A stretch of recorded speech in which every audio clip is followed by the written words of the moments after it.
O objetivo desse trabalho foi implementar 3 algoritmos de planejamento de caminhos, que são o campos potenciais, o grafo de visibilidade e o árvore aleatória, que é o RRT. Para isso, a gente usou 2 robôs. No campos potenciais, nós usamos um robô diferencial, que é não holonômico, que é o Pioneer. No caso dos outros 2 algoritmos, que são deliberativos, a gente usou um robô holonômico. A tarefa pode ser dividida em 2 partes, que a primeira é a parte de como que a gente vai planejar esse caminho. No caso dos deliberativos, esses 2 últimos, campos potenciais é diferente. Mas então primeiro a gente vai ter um mapa do ambiente e usando esse mapa a gente vai construir um grafo e a partir desse grafo a gente vai desenhar um caminho nesse mapa até chegar ao ponto desejado. Então um exemplo aqui, tentando sair desse caminho aqui embaixo até em cima, essa aqui é a rota que o robô deve fazer. É isso. E em nenhuma dessas partes o robô vai se preocupar com obstáculos. O planejamento de caminhos se preocupa com obstáculos e a execução ocorre sem se preocupar com eles. Para isso, todos os vértices eles devem ser válidos e eles só podem ser conectados se a aresta entre eles o robô puder passar em linha reta de um para o outro. No caso do robô holonômico, ele vai passar em linha reta. Essa aqui é uma aresta não válida. Apesar de ter uma reta entre elas sem interceptar nada, se a gente coloca em consideração o diâmetro do robô, ele se colidiria com esse obstáculo. A segunda parte consiste em executar o algoritmo. Então aqui um exemplo de quando o caminho ele tem 3 vértices. Para um controlador normal, que a gente usa o controlador proporcional holonômico normal, ele teria vários picos de alta velocidade quando ele começa a sair de lá, aí ela começa a diminuir quando ele vai chegando perto e chega a quase zero. Então eu fiz uma pequena modificação aqui para nunca deixar essa velocidade passar de um certo limiar aqui. Note que aqui, que seria a cor azul, é com limite de velocidade mínima. Note que aqui ela caiu bastante. Isso é porque, para ela chegar no objetivo, ela tem que ir diminuindo até conseguir parar. Então, na última aresta, a gente deixa passar. Coisa interessante aqui é que o vermelho e o azul estão executando o mesmo caminho. Mas o azul ele chega aqui bem antes de quando o vermelho chega.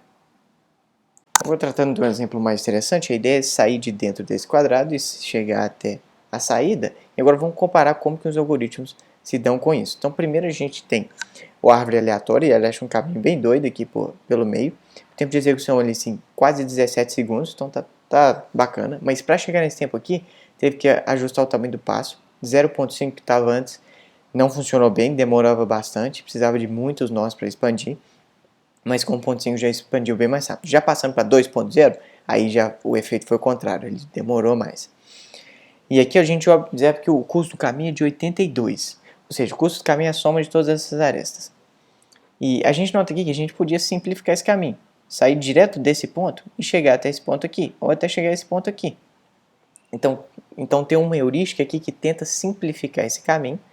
E agora o custo do caminho simplificado, que é tenta traçar aresta, traçar aresta, traçar aresta, traçar aresta, foi de 72. Então a gente ganhou uns 10 a menos que o outro. Agora já no grafo de visibilidade, custo aqui de 23 segundos para construir o grafo e bem rápido para encontrar o caminho. O custo dele já é bem menor que os outros, 63 comparando com 72 do outro, e é assim que ele fica. Então agora vamos executar o caminho da árvore. Ele começa a executar ali, o caminho não passa tão rente nas coisas porque não é o do grafo de visibilidade. Ele vai até rapidinho, um robô pequenininho num cenário grande e está avançando bacana. O cenário tem algumas partes aqui bem para atrapalhar uma linha reta daqui, ele tem que desviar desse obstáculo maior. E ele consegue executar bem rápido.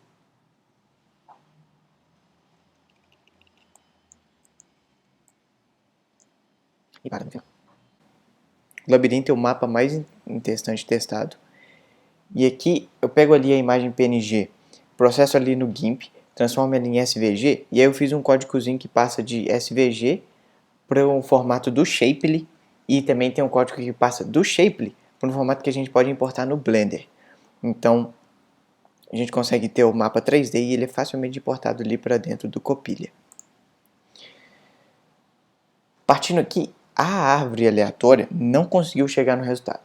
Esse aqui é só mostrando para quando a gente expande aí 30 mil nós, a gente pode ver que ela tenta expandir bastante, ela até chega no caminho correto, mas elas perdem nas outras coisas.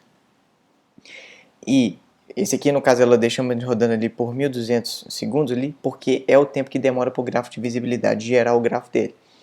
Mas eu deixei essa árvore rodando aí por 2 horas e também não conseguiu chegar ali no final.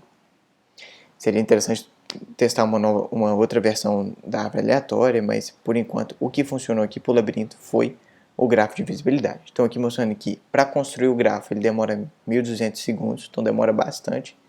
Mas depois que o grafo está construído, ela acha o caminho em 5 segundos. Então ficou bem legal. Então aqui está o caminho mostrado, achado por ela. Ele é bem sinuoso e ele passa bem rente pelos obstáculos, mas é porque o robô é pequenininho. E na simulação aqui a gente vai ver que ele passa bem rente mesmo.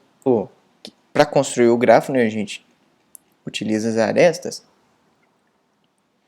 E as arestas estão com uma folga pequena, mas tem uma folga aí no Robotino para ele passar pelos lugares. Então aqui a gente vai vendo ele passando, usando aquele controle que a gente limita a velocidade mínima e a velocidade máxima. A velocidade máxima a gente limita para ele não gerar umas coisas muito doidas. A gente limita a velocidade mínima. E aqui ele não para no meio dos vértices aqui, ele reduz um pouquinho, mas ele anda bem rapidinho. Então ficou bem bacaninho o controle para conseguir executar o caminho, e ele executa até rápido aí o labirinto. Então nesse exemplo bem simples, o robô quer chegar nessa região aqui. Mas note que ele não pode seguir em linha reta, então os campos potenciais vão repelir desse obstáculo, enquanto o campo de atração vai ele atrair para lá. Já nesse caso aqui, o robô está querendo chegar aqui, então ele precisa desviar desse aqui. Mas se ele desviar demais, ele pode acabar batendo nesse. Então os campos potenciais vão endireitá-lo para ele conseguir chegar até lá. Acho que aqui ele vai bem devagarzinho e aqui ele consegue deslanchar. Tudo por causa ali dos campos e do controlador. Agora nesse caso, o destino do robô está por aqui. Então está bem atrás aqui do obstáculo. Então agora a gente vai ver como que o campo potencial vai mexer. Então a gente tem um obstáculo aqui, então ele vai estar exercendo uma força para trás no robô. Mas o robô ele quer vir para cá, porque a força de atração está empurrando para cá. Então a gente tem uma força empurrando para frente e uma força empurrando para trás. E nesse caso aqui, o robô vai acabar ficando preso.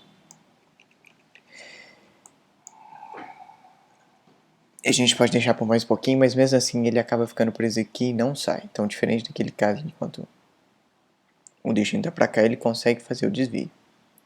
Então isso mostra uma grande fraqueza do algoritmo, que são essa relação entre essas duas forças, que basicamente impossibilita da gente conseguir passar por esse obstáculo. A gente pode depender da sorte, por uma força estar um pouquinho mais para o lado e a outra um pouquinho para lá, mas isso mostra um grande problema do algoritmo.